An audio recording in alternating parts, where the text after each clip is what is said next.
Tani, nuk mund të mohoj mama që atë që gjejmë në Tiranë në 5% të popullsisë, atje në përqindje, po ja fusko tani, mund ta gjesh me 40. Po sigurisht, po ti po krahason Tiranën me Dubain. Jo, nuk po krahasoj Tiranën me Dubain. Çdo shtet evropian këtë përqindjen e gjërave ekstra që mund të gjesh, siç mund të jetë edhe prostitucioni, si mund të jenë elemente të cilët mund të jenë jashtëligjshëm në vende të tjera. Aty bëhen në fshehtësi, nuk mund mohojmë që nuk janë në Dubai. Po, janë vetëm në Dubai.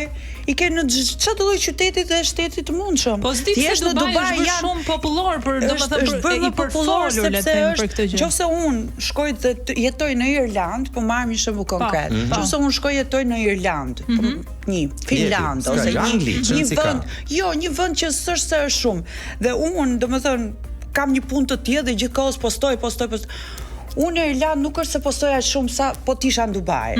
Kështu që kush shkon në Dubai, do ta shfaqej çik më shumë se është vetë vendi. Është vendi. Si puna ime ku shkon në Japoni thua ti. Është vendi që ty të jep një farë luksi sepse edhe rrugët ti zbaz të ecësh, nuk ke asnjë lloj vize, asnjë lloj pike, asnjë lloj gjëje.